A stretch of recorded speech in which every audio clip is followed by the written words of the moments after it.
Another in a series of mercifully short micro episodes, because I know you guys get sick of hearing me talk. But between seasons 2 and 3, we are doing this little series on how to learn. This is a thing, just to tell you again, that I get the question a lot that, hey, how do you read that many books? How do you process that information, that much information before Sunday, and then, say it with no notes? And none of this stuff is rocket science. Some of it is stuff that would work for me and not other people, but a lot of what I do is transferable, and I'm in a situation in life where I have to learn a lot. So I am passing this along to you guys, some of my tips, some of my tricks, and today I'm actually going to have somebody else do this for me. So I have brought in my good buddy, Diana Henning. Diana, how are you, sis?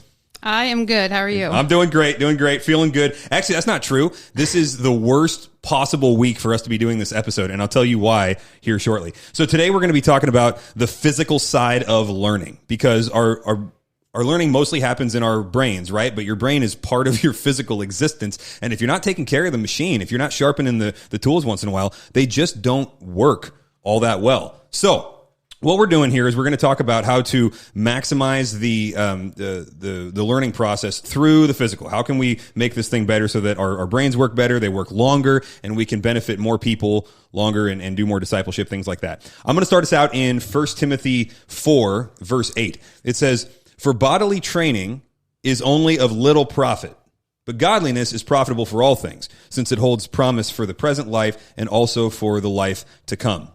So he says here, look, don't freak out. Don't make your body an idol. Yes, your body is a temple, 1 Corinthians 6, but don't make the temple an idol, because really the most important things are spiritual things. They are eternal things, and all the various ways that we could say that. But he does say that bodily training is of some benefit. So what I want to talk about today is the benefit that actually is. What is that some? What is that little bit? Because if we can, if we let that go, a lot of things go with it, as far as blessing, as far as opportunity and spiritual fruit that we get to bear. And sometimes we don't know to miss it until it's gone. So, Diana, I have brought you in because you are kind of my personal expert in this. I'm like, hey, I'm getting ready to go on a mission trip, and I need to get in shape in the following ways. What should I do? Or, I'm eating this thing, and it's kind of, it's making me feel weird. Should I do more of that and push through, or should I stop? And how can I feel better and stuff like that?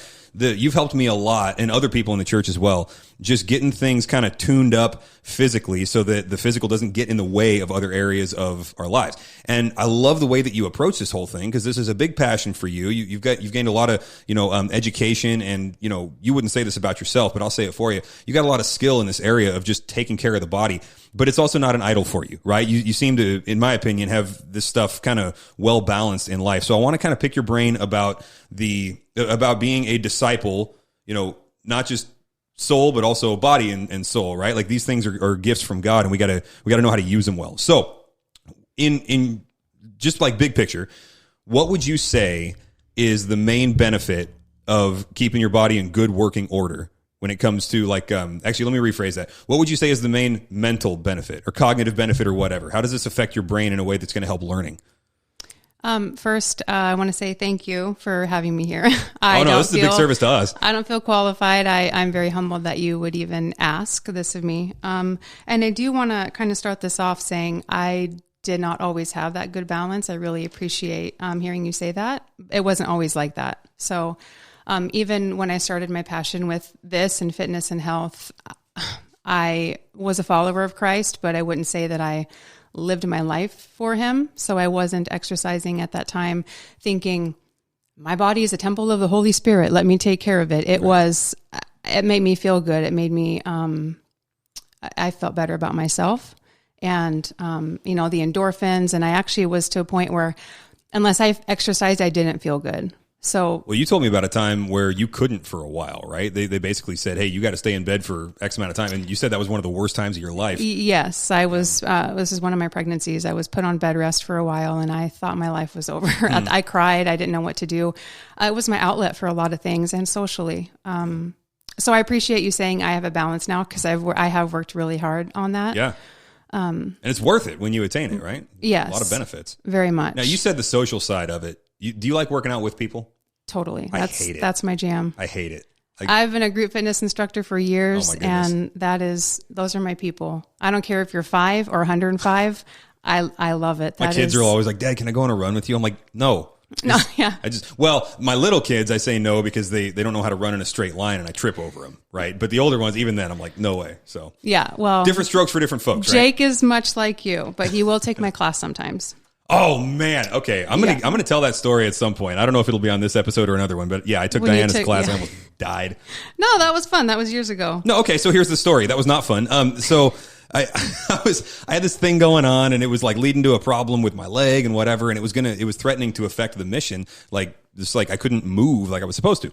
So I go to Diana and I say, what do you think? How do I get at this and fix myself up if possible? You know, can I get something stronger in the core or whatever? And she said, oh, why don't you come and take my spin class? And I'm like, spin class? Isn't that like old lady exercise? And I think I cracked a joke about water aerobics right afterwards or something. And so she just smiled and she was like, okay, yeah, we'll see you, 5 a.m. or whatever it was, Tuesday morning. So I go in there and I hop on the bicycle thing and Diana's up there and she's got the music going and she's telling us what to do next. All right, now stand up. All right, now crank up the tension and whatever. I'm in a room full of people, right? And I'm thinking like, wow, this burns and I'm only 3 minutes in. I don't know if this is going to end well. And so then I developed a strategy. I said, okay, here's what I'll do. Because I don't think I have the willpower to keep my legs going past this torture that they're enduring right now. What I'll do is I'll just look at Diana's feet and I'll match her pace, right? So I try and match her pace and I'm thinking, okay, doing good. And I'm looking at her feet and then I look down at my feet and they're only going half as fast as I thought they were. I was like, my eyes were disagreeing with my feeling. And I'm like, this isn't okay. Anyway, I took your class for like 2 days and I didn't walk for the next 3. And you've never been back. No, it's true. It's like, I know there are certain things I just can't do. And that was one of them apparently. So yeah, spin class people, that'll fix you. RPM. Yeah. Yeah. Okay. So yeah, to talk about this 1 Timothy 4:8, I read it many times because I didn't quite understand how to fit it in or what it meant. And what I took from that was there is some benefit to our bodily training, only some because it's just here while we're on earth. That doesn't really have, eternal implications. But, that spiritual training is good here in the present and also our eternal life. And there are a lot of choices that we have here on earth. There's a lot of things that we can do with our time. And I think working on our physical body, and it even says here, is of some value. There are a lot of things that we could do that have zero value. Binging on Netflix. I mean, we have lots of choices every day. And that's another part of the brain too, is it's constantly thinking all day long. From the minute you wake up till you go to bed, we're making decisions. And so taking care of our body, this thing that we carry with us everywhere we go, we have the opportunity to be hands and feet for people. And if you don't feel good and if you can't move and you're not quick, we're not able to do those things. So yeah, I've noticed that, and I'm not the example of this kind of thing. Like I actually, I've told you this before. I actually don't enjoy working out. Like it's not something that I would do just for the fun of it. Right. It's something for me to get through. And then every morning when I go and do my thing, it's like, every day I'm having to just talk myself into it. Essentially, it's a discipline thing for me. Some people it's enjoyment. For me, it's discipline. But I find it to be worth it. And I'll tell you why. And I'd like to get your comments as to why this is true. I find it to be worth it because, among other reasons, my brain works better throughout the day if I have worked out my body in the morning, right? So I don't have the same after lunch crash, which if I'm studying in the afternoon, it's like it's hard to study, and especially the deep Bible stuff and whatever, when your brain just wants to shut down. And so why is it that my brain works better all day long if I spend a few minutes doing something physical I don't feel like doing at first in the morning? What's the connection there?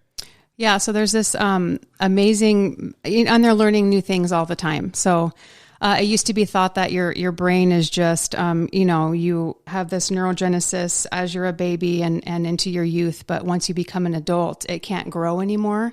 And they've learned that that's not true. It's one of the only organs that can continue to grow and expand, and you can build new cells. And you can do that through exercise. There's this protein called BDNF, and it's one of the authors in a book I read said it's like Miracle-Gro for your brain. And so when you exercise this BDNF, like Miracle-Gro, you sprinkle it. They did it in a petri dish in brain cells, and it activates and can create new cell growth and cell repair. And that protein is stimulated through physical activity. So, Wow. And it doesn't have to be much. It can be 20 minutes on a treadmill at 70% of your max heart rate. There is a really good book I read. It's called Spark, and they did this study with children, and this was in Illinois. They took half of the group and they had them do physical activity before their toughest class, and they had another group that they just let watch TV.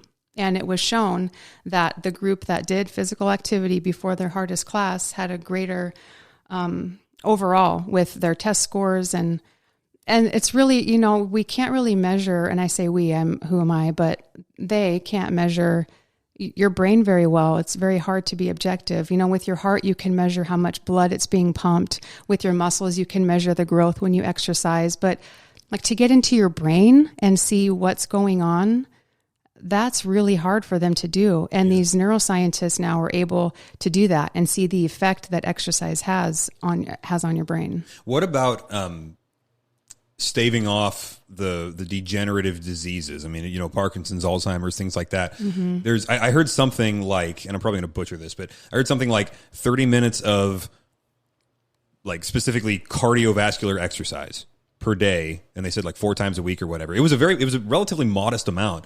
They said that decreases your chance for Alzheimer's, your risk for Alzheimer's by like 40% or something like that. So is it just a matter of like blood flow and oxygen, or is there something more, trippy and involved going on there? So something really cool that they're finding with, can I back up a little Totally. bit and start? So this analogy, it's from this a brain surgeon. A great book he just wrote in 2020 that I've read, and it's great. It's called Keep Sharp. And the analogy, to make it simple for people, is like your brain has all these different areas that are responsible for different things. They're like different cities, let's say. And the way you get from one part of your brain to the other, you're driving on these roads. Well, when there's a block in the road, that's like the beginning of, could be like Alzheimer's or dementia. If you haven't created other pathways, and we'll talk about how to do that, when that road is blocked, you have no way to get there. You're done traveling. You're done. So right now I can drive to the store. I can drive to my kid's school. I can drive to church on autopilot with my eyes closed, right? You got that one road.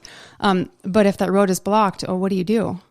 So there's a way to do that in your brain, they're finding, through stimulation. For example, eating with your opposite hand, brushing your teeth with your opposite hand, maybe tying your tie with your eyes closed in the dark. So doing things that we don't normally do, because they say practice makes perfect, and that's true, but you just keep going down that same road. You're not creating anything different. So even those small things, aside from exercise, but you're right, like a high intensity interval training of 20 to 30 minutes, that's only one piece. But overall, for cognitive health, they're saying there's like 5 pillars. There's exercise, sleep, diet, social, and then having a purpose. So there's more pillars than just the exercise part. Right. But if that one crumbles, then it drags down a lot of other things too. Like if any of them crumble, it drags down a lot. Yeah. And it's not just, if I could say for people who are listening, exercise can be kind of an intimidating word. We're a very sedentary people. We have the highest rates of Alzheimer's of anywhere in the world. In America? Yeah. North America. There are 5 places around the world that are called blue zones. Have you ever heard of those? No. Yeah, these are places around the world where they have the most amount of people that live past the age of 100, and there's no dementia. And these people are like, they're plowing their fields, they're building fences, and they're old. And what is going on in those places that we don't have here? And one of the big things, not exercise, but movement. They're moving all the time. Our bodies, according to what I've been reading, we weren't made to just go to the gym for an hour and then sit or lay down for 23. We're made to work a farm. We're made to move, and we don't move. We sit on Zoom. We sit on our way to work. We sit at our desk. We sit at the computer, and then we're tired, and so we sit and watch Netflix, and then we lay down, not long enough because we don't get enough sleep. we're not moving enough. We're very sedentary. So movement as opposed to exercise. So you're saying movement, even if it's not strenuous, actually, still good. Yeah. Like one of the best things actually that they're finding that I just read, which came out a year ago, is like really walking at a moderate pace and with a friend and like working out your problems. Seriously, talking, socializing, and a moderate exercise movement. There is the high intensity. Sure. Absolutely. There's place for that. And it is important. Yeah. What if you have a lot of conversations with people that get your heart rate up and, does that count as exercise? Like That's a great question. Yeah, like if I'm on the phone, I mean, anybody who's in the people business, right? You're talking about school teachers, you're talking about stay-at-home moms, you're talking pastors, counselors. We have a lot of conversations with people where it's just like, does that count as exercise? Well, stress has a very negative effect for your body. I was really hoping I could get out of my morning routine there. No, there's no magic pill. Right. There's no. If I could tell you, you can take this pill and X, Y, and Z, right? You'll have better cognitive. You'll be able to learn more. You'll feel better. People would line up and they would take that pill. Mm-hmm. And then if you say, oh, in place of that pill, can you go work out at a moderate pace for 20 or 30 minutes? Peace out. Yeah, no. They're not interested. Right. But it takes discipline. It takes discipline. You have to discipline your body, your mind. Being a disciple takes discipline. Yeah, it's the same root word, disciple and discipline. Yeah. Right? Well, it's a thing like in the mornings, a lot of times, and this is the reason I said this is the worst possible week for me to do this episode is because I haven't worked out in like a week. And so you know how it is if you take a couple of days off at just the wrong time or too many days off. So I'm like 4 or 5 days, 6 days now without doing any serious, exercise. And I feel like a tub of goo just walking around, right? I'm just like, oh, I'm lethargic and whatever because, life's demands got in the way and I didn't prioritize it, right? Now, all things being equal, when I'm up in the mornings and I'm thinking like, okay, I could go out to the garage in that space that I got set up and I could pound it out for, however long. Or I could read a couple more chapters, drink another cup of coffee, whatever. I got to motivate myself in terms of the unknown. That's essentially my mind trick. It's like, look, I don't know what I'm going to be doing today. I don't know what the demands are going to be on me today. And I don't know who I'm going to be able to benefit. And I got to be Johnny on the spot. So let's go get ready. But it really is it's a mind hack. It is. And, about what you said, sometimes it can be to the extreme the other way, right? So working too much, which I am very guilty of this, especially in the past, working too much on the physical body and then not reading enough, not on the spiritual side. And that's where I've really had to find a balance for me. Yeah. And it is all about balance, but I don't think it's, somebody who's going to sit and, I don't know, read or study or read their Bible for 8 hours a day and totally let everything else go. I don't think that's... No, you shouldn't. I was talking to a missionary once that he was counseling this mom, and she would get up at 2 a.m. and pray and do all of this stuff for the church and do all of this evangelism work out there and stuff. And her husband and her son were falling away from caring about the Lord at all, right? Because to them, Jesus was this guy that took mom away, this guy that took my wife away. And she said, I don't know what to do. I got to save my husband and my kid. Maybe I'll start waking up at 1 a.m. and praying more. And this missionary, he said to her, he basically said, it was in a different language, but he was like, here's the deal. You were the worst mother and wife that I've seen in a long time. Fix that. Pray less. Obey a little more, right? Take a nap, lady. So, I mean, you talk about balance, and everybody's got to find that, and we all get it wrong at times. Now, one of the great things is God is really gracious, and we didn't die today for our sins yesterday. So he gives us a chance to course correct, to repent of where we were wrong, or just learn and grow and try something different. Maybe that'll work out, right? 1 Corinthians 9:27, he says, I discipline my body and I make it my slave so that, right? So there's a purpose here. He's not just exercising because he enjoys it. He disciplines his body, makes it his slave so that after I have preached to others, I myself will not be disqualified. The idea there being, it's a good thing to make disciples, but you got to make sure that you're not taken out of whatever ministry God has for you to do because you can't physically pull it off. Now, everybody's got physical limitations, and I don't want people to feel guilty about that, right? We're in broken bodies, and they're not going to do what we want them to do all the time. But sometimes that's voluntary, right? sometimes we do have a certain amount of control over that. And so we should control those things where we can. So let me do this. Let me tell you what my workout routine is, and then you can critique it. Right? I haven't done this with you in a long time, right? It's been a couple of years since I was like, all right, fix me up, Diana. But this will maybe be a benefit for other people. So here's my thing. In fact, it was, gosh, what was that? About a year and a half ago, I told you what I was doing, and you were like, yeah, that sounds good for right now. But I know every now and then you got to switch it up. So basically what I'm doing, we talked about what do they call it? The Murph? Is that it? Mm-hmm. Okay. So whatever this is, I don't do the full thing. So I'm not even going to try and explain what the full thing is, but it's like, my husband does the full thing. I'll bet he could probably without breaking a sweat. That guy's a stud. So you do about 17,000 pull-ups in however many sets you got to do. You do about 14 million push-ups, about 83,000 squats, and then you run a mile before you do all of that, and then you run a mile after you do all that. So it's completely undoable. With a vest on. With a weight vest and no water, and then somebody running alongside you the whole time telling you that you can't do it and just breaking you down mentally. It's a completely undoable thing for me. So what I do is I say, all right, I've got X amount of time in my morning that I'm willing to dedicate to this, because then I got to get on to other things. I have to do my reading. I got to get my kids up on time and do school with them and whatever. So basically I take 30 minutes, and whatever I can cram into that 30 minutes, that's what I get done. And then whatever I don't, I just don't guilt about it. Right.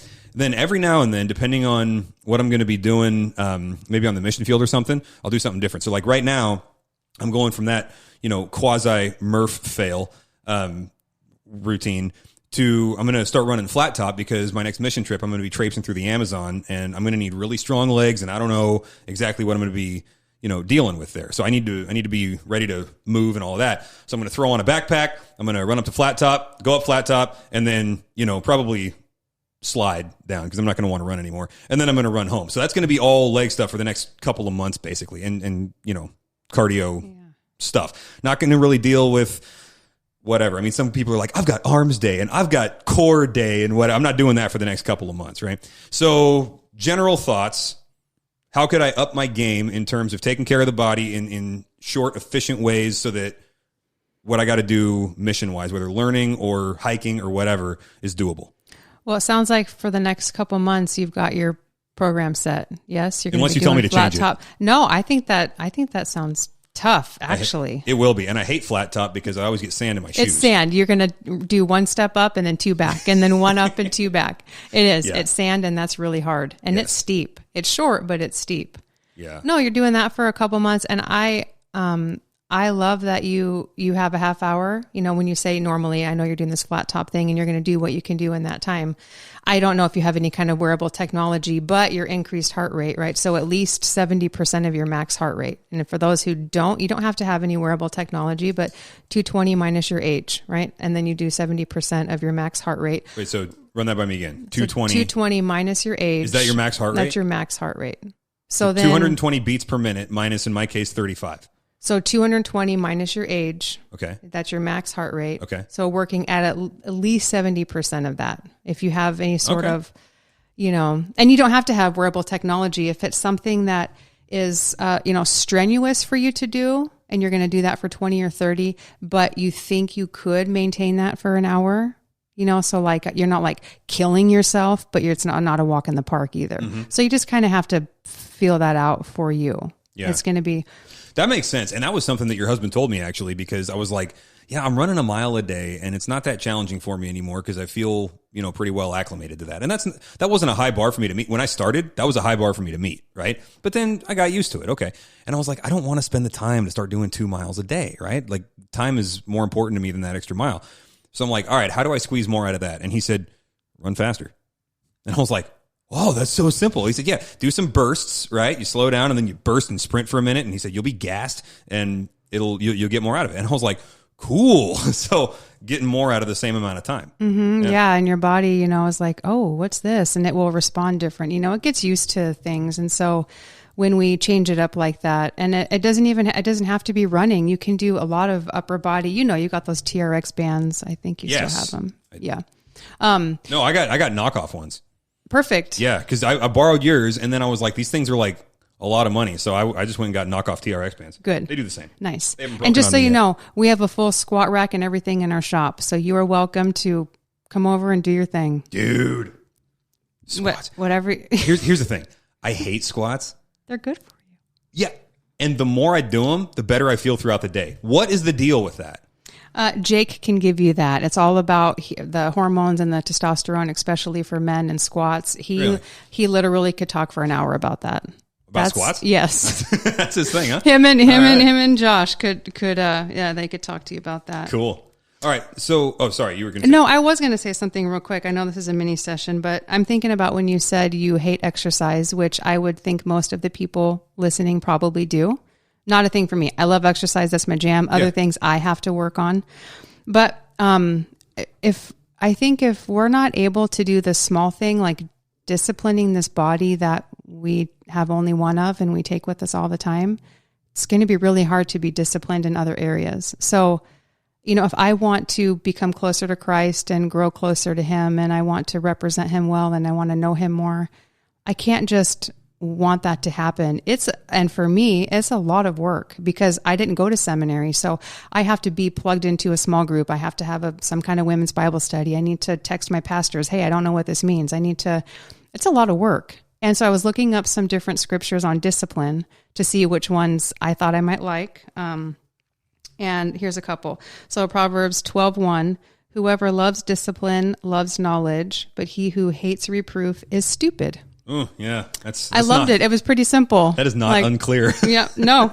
And then Hebrews 12:11, for the moment all discipline seems painful rather than pleasant, but later it yields the peaceful fruit of righteousness to those who have been trained by it.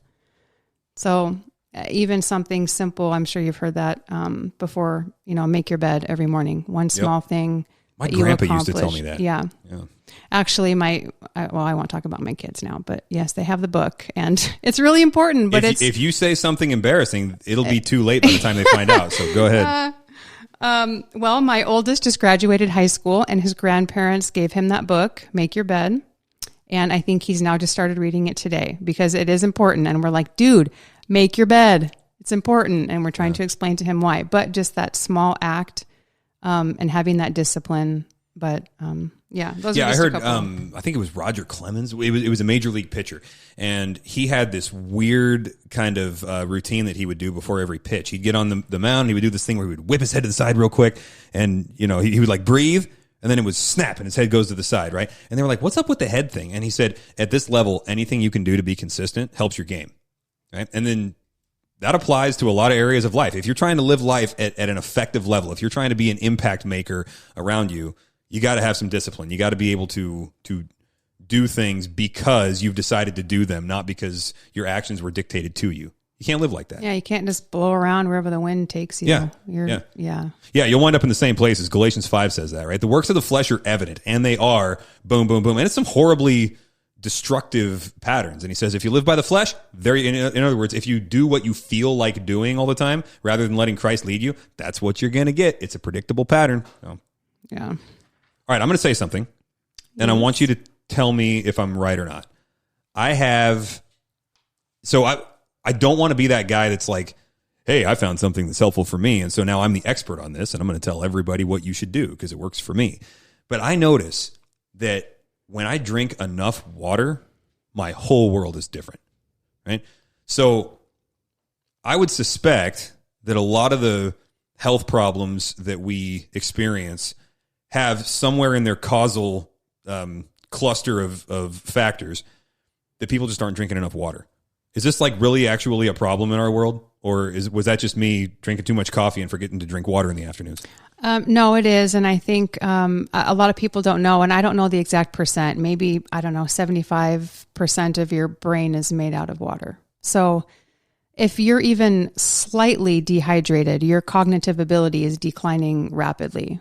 Your brain is almost all water. It's like water, sleep, and a little bit of glucose. That's all it needs. It's very, it definitely needs glucose. But no, and if we do drink something, it's coffee, and usually it has some sugar thing in it, or it's flavored something. And sugar is actually one of the things to eliminate or to try to have less of for Alzheimer's and dementia. Okay, but so we say your brain needs sugar, But we should stop intaking sugar if we can. So sugar, your brain needs it. So that's, yeah, thank you.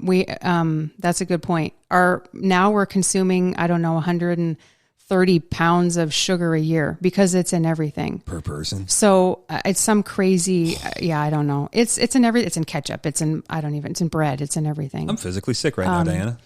Right. So our brain does need glucose for sure, but not in the form of pastries and muffins and donuts and like bread that and chips and sugar or whatever. There's like different kinds. Yeah. Like the sugar you get from eating an apple is different than a Mr. Goodbar. It is. So you have fructose, which that's natural sugar. So your question about water is, we don't drink enough. You should at least, and if you're not exercising and sweating, at least half of your body weight in ounces in water at a bare minimum. Okay, so if I'm 200 pounds, I should be drinking 100 ounces of water a day. Bare minimum. Okay. Yeah. And I don't know how much water you drink a day, but I don't measure it. I think if you drink a lot of coffee and maybe, that's okay, but sometimes that has a reverse effect on us, even though, yes, coffee's made out of water. Yeah, I've tried that one on Emily before. Yeah. I get home, she's like, have you had enough water today? I'm like, yeah, it was coffee flavored water, but it was definitely water. And she's like, you're not as cute as you think you are. No. Okay. But then she didn't say that, but that's what her eyes told That's what me. her eyes told you. Yes. But we have certain vitamins too that are water soluble. They need water. We need water to clean out our body, to filter things. Yeah, we need, and if we don't have that going on and you have that stuff built up inside you, no, we need at least that much water. And then if you're exercising or sweating, or if you're on a mission trip where it's like super humid and you're sweating all the time, which is what my son just told me about. He came home and I'm like, why are all of your clothes soaked? He's like, Mom, it's humid there. Yeah. So I did I forget who told me to do this. It might've been you actually. Cause I like to drink coffee while I'm reading or studying, but I read and study a lot in my job. Right. And so I wound up drinking coffee late into the afternoon because I'm studying, and it was just kind of like this habit thing. Call it an oral fixation or whatever. Right. And so somebody told me, well, dude, switch to hot water. And so I did. So I got a water heater on my desk. And after about 11 a.m., it should be 10 a.m. probably, but I switched from coffee over to hot water, and I'm just sipping on hot water most of the day. And I end the day feeling so much better. My study time is better. My like you said, cognitive abilities, I'm sharper in the conversations that I got to have and things like that. And then I get home and I'm not sacked out for the kids, right? I got a little bit more pep in the step, which is good when you're hanging with my kids, as you know. So yeah, I switched to hot water, and I was just like, it tricks my brain, and it turns out I really actually like hot water. So I start reading up on it, and there's a whole discussion about like if cold water is even really all that good for you. And I'm like, I think the fact that it's that satisfying to the body means there's got to be some kind of benefit to it, but I get where they're going with it. But hot water is good, it turns out. Yeah. And I've heard that too, but I've got ice right there in my water, and I'm not going to stop. I like ice water. Yeah. So I asked one of our guys here that's a medical professional, I said, why is it that I can drink hot water and it doesn't quench my thirst? I feel good, but I take one sip of cold water. Like I'll be sucking down hot water all day and I'm still like, man, I'm kind of thirsty. I take one sip of cold water and I'm done. He said, there's more nerve endings and nerve connections in the back of your throat than anywhere else in your whole body. And he said, we conditioned them to like cold water. And so now they won't settle for anything else, which is kind of awesome, because when I'm drinking hot water, my body's not telling me, hey, that's enough water. It just doesn't send that signal. And so I can just, hydrate all I want. Sometimes I forget, but I can catch up in a day because it's like, boom, hot water. So there's my life hack, people. That is all my health advice that I've got. Hot water. No, that's, yeah. Okay. So best exercises I could do in the morning for cognitive function the rest of the day. What do you think? Are we back to squats again, or is it running, or what? I mean, here's the thing. Okay. I would never want someone to tell me you should do X, Y, and Z if I just literally hated that. So if I tell you, running is the best thing, and you just really hate running, but you like an elliptical or a stationary bike or hiking or jump lunges or P90X, I mean, the list goes on and on. I think the key really is finding something to, unless you just are one of those people, you just hate all exercise and it's drudgery. So I just need to find something, but something that you enjoy, like for it to be realistic for your life, like a lifelong thing to do, should be somewhat enjoyable. And if we don't have anything enjoyable, then I would say, yeah, just bust out some sort of 20 or 30 minute high intensity. And that could be a combination of a bunch of different things. And everything you can do on YouTube, you can look up a 20-minute HIIT workout, and it'll have a clock that counts down, and it will have music, and it'll be like squats and jumps and lunges and push-ups and then burpees and jumping jacks and and you planks. said there should be a push, a pull, and a squat in there. That's the balance. A push, a pull, and a squat. Yeah, I did tell you that a while ago. But that's my point is, if you enjoy running, yeah, go out for a run, but change it up a little bit. You can change up where you're going, the intensity, add some hills. If you really hate running, dude, you can hike and get a really good workout without running, or ride a bike. So I think the key too is finding something that works for each individual, whether it's going to be an at-home workout, or maybe they are a gym rat, or they can do a combination of both. It has to be something too that is realistic for your life. What about setting goals and metrics and things like that? Because I wonder about that, because we as people, we have to have some kind of reward mechanism a lot of times, right? We got to have stepping stones or milestones or whatever you want to call them. And then that can kind of keep us going, right? On the other hand, you can set those parameters, and they would work great for other people, and they may not be great for us, right? So how do you know you're getting the right parameters? How do you know you're setting your goals right? Yeah, that's a great question. That's hard. That's not a one size fits all. That's a little bit hard. Individualized thing. So, for example, one of the goals I had, I really wanted to run a marathon. It was on my bucket list. So I had a 16-week training program that I had to follow. And I literally started with a quarter-mile run. It was shortly after I'd had a baby. And I mean, a quarter mile. And I'm looking down the end result, the goal is 26.2. That's a big gap. Yeah. And it's a 16 to 20 week. Yep. And, that was a goal that I had. So I had a very regimented, strict thing to do. My 16-year-old had a goal before he turned 16 to hit the 1,000-pound club. So between your bench and your squat and your deadlift needs to be 1,000 pounds, and he hit that by his 16th birthday. Whoa! So he had a workout program. He kept track of it. He logged everything. That was for him. That was his goal.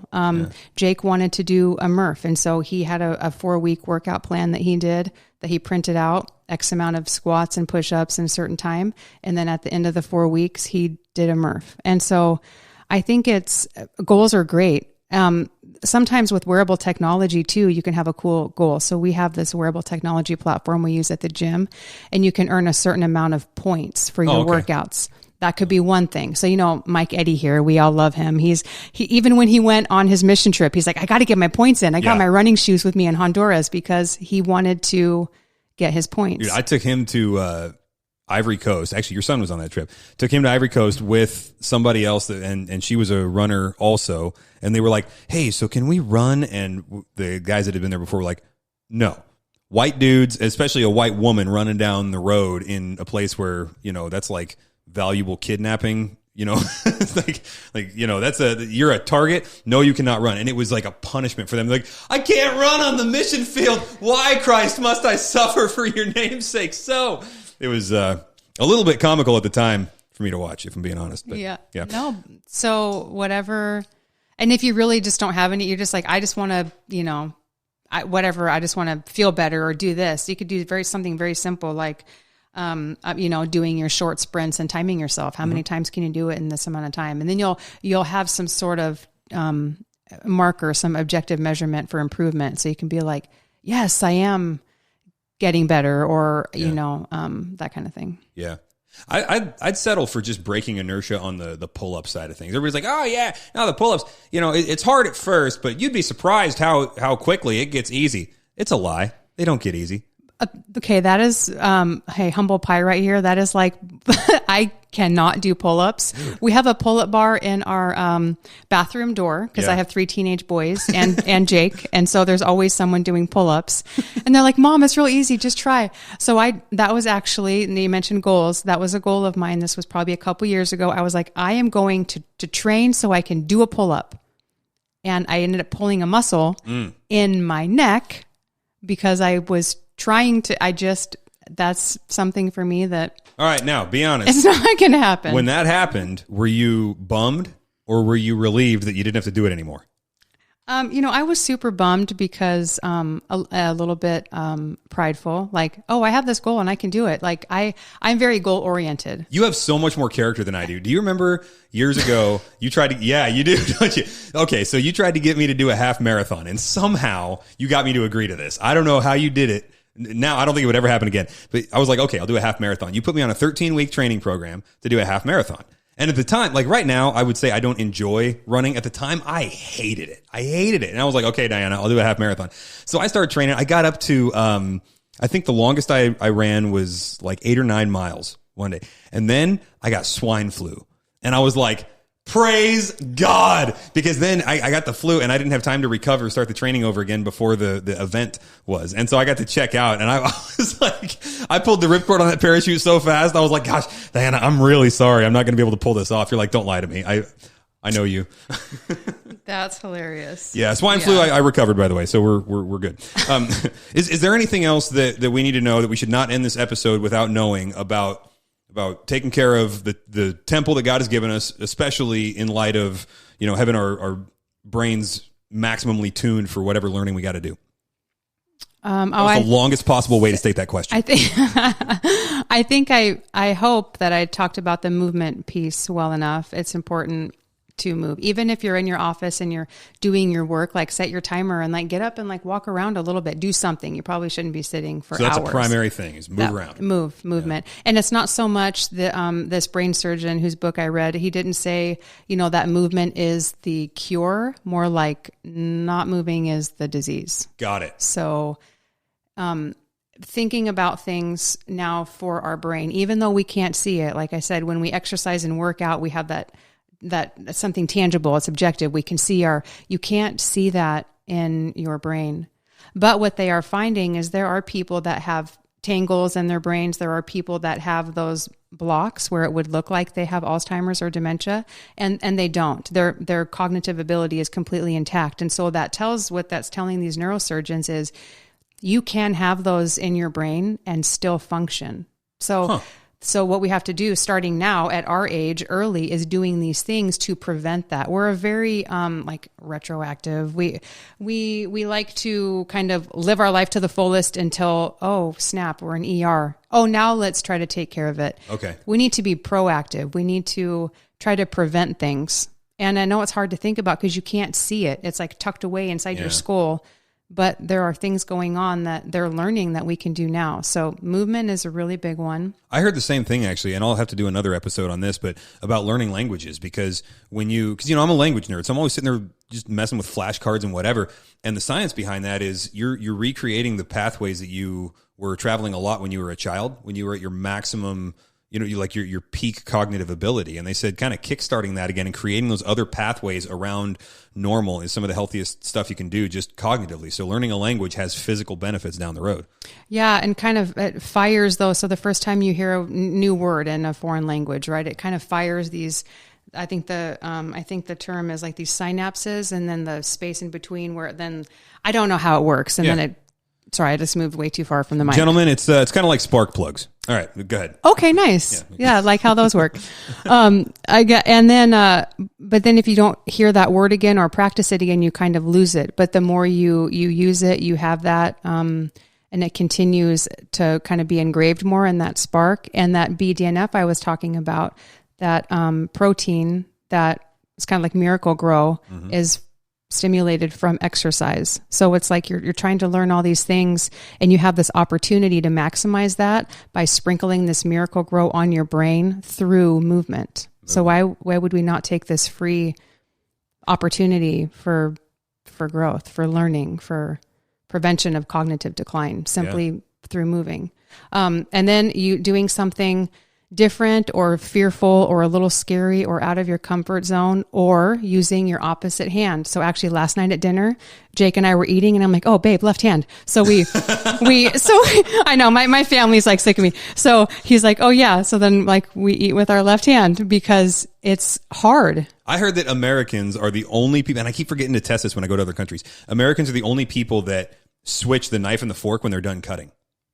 Oh. So we'll cut a steak and we'll have the steak knife in our right hand and then we'll switch put the fork in our right hand and eat. Yeah. So I don't know if that's true, but I bet it is. When I go to Brazil and Honduras next month, I'm going to find out. So next time you eat or whatever, do it with the opposite. Now, just so you know, I got toothpaste all over my shirt last night because I was praying with my opposite hand. I had to change my shirt before bed. However, it was still a test. It's good for you. So I'm trying to do things that are a little bit uncomfortable because it kind of creates those new pathways in your brain. So if there ever is like that roadblock, it's like, got a new road.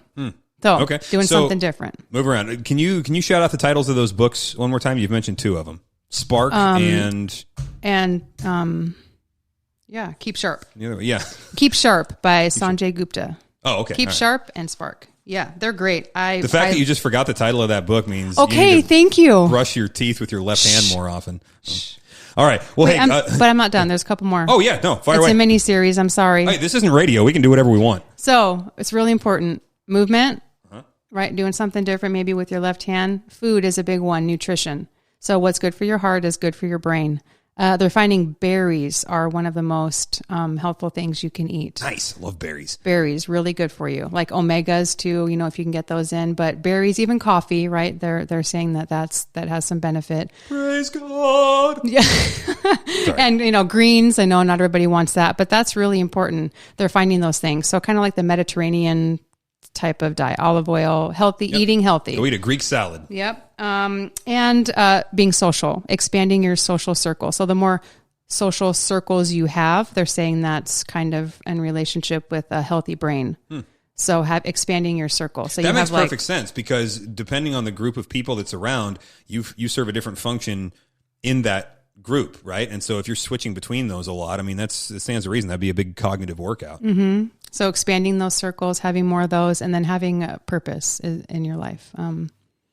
So being a disciple literally is physically healthy. It has health benefits. I mean, sometimes it's got health drawbacks too, like when people kill you for following Christ. But, hey, it's a high risk endeavor, right? Yeah. No risk it, no biscuit. And make sure you sleep. Sleep. And you and I have had that talk before. Years ago, I thought sleep is for losers. I mean, if I can get a lot of stuff done in like 20 hours, I'm killing it. Yep. That's not so much the case. Like short-sighted, right? Yeah, I've ended up twice in ER, and we won't, that's not for this podcast, but it was sleep-related in a lot of ways. Well, I just thought if I could just get the most done and just kick butt and don't need to sleep. Sleep is for when you die. I just did not want to waste a third of my life sleeping. Yeah. Well, and for me, I get, it's like the more Bible the more dangerous you are, because I can justify anything, right? And I can say I can staple the authority of the word of God to it because I made some crappy biblical case for it. And so for me, when I'm not sleeping enough, it's because I'm falling into this trap that it's like, well, God has given me this much to do. He's going to give me the resources, whether energy or whatever, to get it done. So I'll just plow ahead and I wind up not taking care of myself or whatever. And what that ends up being is me setting the agenda and demanding that God keep up or not keep up, but, demanding that God fuel my dysfunction. Right. And he's like, kiddo, I'm under no obligation to do that. So you're going to want to take a nap, Yeah. Sleep. Yeah. So is it true that some people need different amounts? I mean, or is it pretty much 8 hours across the board? Can some people get away with 3 hours a night? Probably for a short time. But I mean, that's just not any. I've never read anything, and if somebody has, I never have that. I heard that Donald Trump sleeps 3 to 4 hours a night, and he's probably the healthiest functioning individual I've ever seen in my life. So I think it could work. Yeah. I'm not going to say anything. Let's all be like that. I'm messing around. I just wanted to make you uncomfortable. It wouldn't be a full episode if I didn't make sense. You said to get people out of their comfort zone, so I'm helping you here. Thank you. Yeah. What else we got? Anything else on there that we really need to hear? Being here is out of my comfort zone, FYI. You're doing great. You're a natural. I can't tell you if you were nervous at all. I wouldn't know it. I'm sweating. Would you say your heart rate's up? Is this exercise for you? Actually, when I first got here, I was going to have you check my pulse, but now we're good. All right, guys. Well, we'll do more about how to learn on the next micro episode. Was I calling it a micro or a mini? I don't know. On the next short episode. So we'll see you then. And then after we do a few of these, after we crank some of these out and do what is hopefully helpful for you guys, then we will get into season 3 of Hungry for Wisdom.